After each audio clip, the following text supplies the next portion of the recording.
हा सूर्यप्रकाश हा प्रत्येकाला मिळाला पाहिजे. त्या सूर्यप्रकाशावरती प्रत्येक व्यक्तीचा अधिकार आहे आणि इमारत अशीच बांधली गेली पाहिजे की त्या प्रत्येक इमारतीच्या मजल्यावरती सूर्यकिरणं ही आलीच पाहिजे. जर समजा बांधकामामध्ये जर ती आली नाही तर इमारत तोडून टाकतात.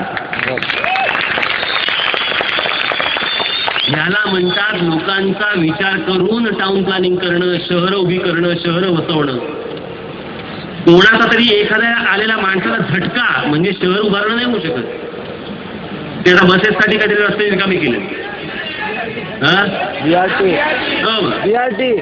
मध्ये मध्ये एखादी बस जाते आणि बाजूच्या रस्त्यावर अशा अशा अशा अशा सगळ्या गाड्या चालल्या आणि ते मोकळं. त्या अशा गोष्टी होतात का? याला काय टाउन प्लॅनिंग नावाची गोष्ट म्हणतात. पण हे का होतं? तुम्ही मूळचे पुणेकर, आज हे तुम्ही मूळचे पुणेकर, आज तुम्ही अल्पसंख्य व्हायला लागला. आज या पुण्यातला मराठी माणूस आज अल्पसंख्य व्हायला लागला. इतक्या प्रमाणावरती लोंढे येत आहेत, आदळत आहेत.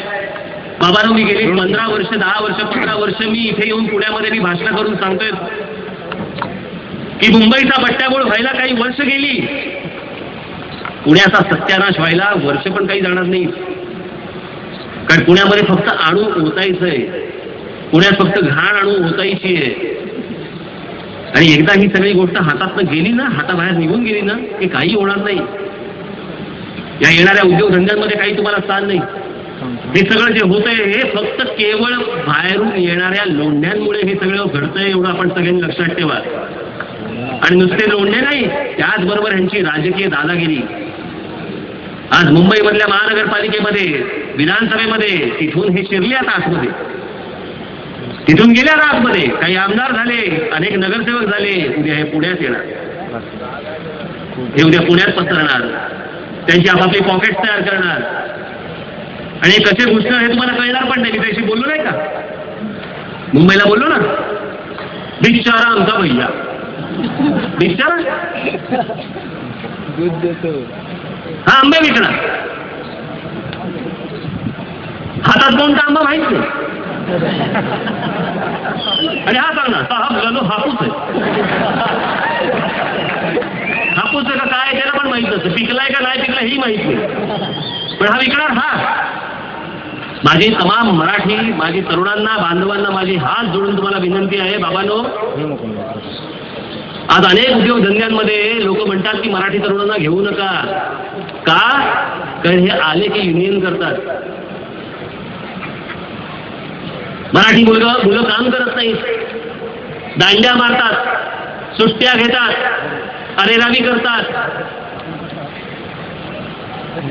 मी आज जे काही करायला निघालेलो आहे बांधवांनो, हे सगळं तुमच्यासाठी आहे. माझी आपल्याला हात जोडून विनंती आहे की आपले आणि बाहेरचे यांनी तुमच्यावरती लावलेला हा जो कलंक आहे हा पुसून टाकण्याची जबाबदारी देखील तुमचीच आहे.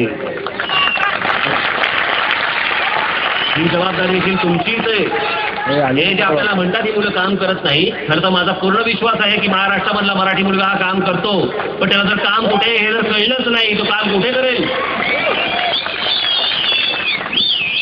आणि म्हणून माझी तुम्हाला सगळ्यांना विनंती आहे की हे जे सगळे जे परप्रांतात जे लोंढे येतात आणि त्याला जी कामं मिळत आहेत ना, याच्यावरती आपलेच नेते आणि आपलीच माणसं खरडेघाशी करतात आणि सांगतात की ही मुलं काम करत नाही, युनियन करतात. कसला संयम बाळगताय? या गोष्टींची गरज नाही आपल्याला. माझं म्हणणं आहे की आपण बदलणं आवश्यक आहे. आता इतरांसारखे इतरांप्रमाणे आपण पण बदलणं आवश्यक आहे. ही जबाबदारी तुमची आहे. हा कलंक तुम्हाला लागलेला हा तुम्ही पुसून टाकला पाहिजे, तर हे सगळं बदलेल. नुसता राज ठाकरे ओरडून आणि बोंबलून असा नुसता परिणाम नाही होणार. मी कोणाबद्दल तरी बोलतो आणि काहीतरी बोलतो म्हणून तुम्ही येऊन टाळ्या वाजवाल, बडवाल आणि आनंद व्यक्त करून परत निघून जाल. यातनं आत्ताच्या परिस्थितीमध्ये बदल नाही घडणार. त्याच्यामध्ये पण अनेक लोक बोलतात हे काय जुनेच विचार मांडतात. आता मी काय करू? परिस्थिती तीच आहे तर मी काय करायचं? पण मी जे तुम्हाला सांगतोय की पहिली मराठी भाषा टिकली पाहिजे. मराठी भाषा टिकवणं हे आपलं सगळ्यात महत्वाचं काम आहे. जिथे जिथे जाल तिकडे तिकडे बोलाल, तिकडे तिकडे फक्त मराठीमधनंच तुम्ही बोललं गेलं पाहिजे. ही गोष्ट तुम्ही सगळ्यांनी लक्षात ठेवली पाहिजे.